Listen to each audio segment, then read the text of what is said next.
నిరీక్షణ prayer house మరియు centre సంఘముల తరపున ప్రభు పేరట మీ అందరికీ నా ప్రేమపూర్వకమైన వందనములు. ఈ దిన వాగ్దానము మత్తయి సువార్త 2:11. ఆ శిశువును చూచి సాగిలపడి ఆయనను పూజించిరి.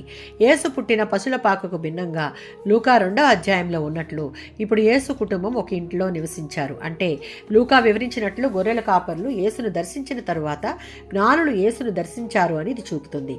యేసును జీవిత కాలంలో అనేక మంది ఆరాధించినట్లు తెలుస్తుంది. జ్ఞానులు యేసును బహిరంగంగా ఆరాధించారు.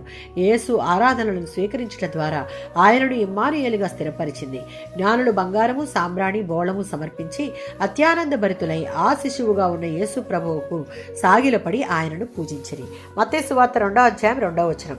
రక్షకుడు రాజు వస్తాడని పాత నిబంధనలో ఉన్న వాగ్దానాల గురించి జ్ఞానులకు కొంత తెలిసి ఉండాలి.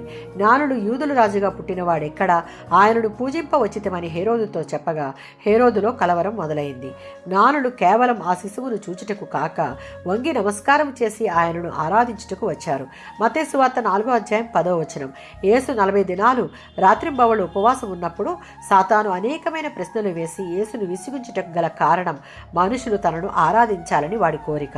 అంతేకాదు 9 యేసుతో నీవు సాష్టాంగపడి నన్ను పూజిస్తే ఇదంతా నీకిస్తాను అని అన్నప్పుడు యేసు, సైతాను అవతలికి పో, నీ ప్రభువైన దేవునినే ఆరాధించాలి, ఆయనను మాత్రమే పూజించాలి అని లేఖనాల్లో రాసి ఉంది అని వాడితో చెప్పాడు.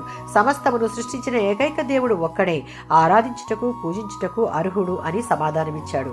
జ్ఞానులు క్రీస్తును చూసి సాగిలపడి పూజించుట మనకు ఒక సత్యాన్ని తెలియజేస్తున్నది. క్రీస్తు దేవుడు ఏకైక దేవుడు మాత్రమే ఆరాధనకు పాత్రుడు, పూజ్యనీయుడు. జ్ఞానులు అర్పించిన కానుకల వలె అన్నిటికంటే విలువైన మన హృదయాన్ని, సమయాన్ని ఆయనకిచ్చి ఆయనను ఆరాధించి గనపరచాలి. ఆమేన్.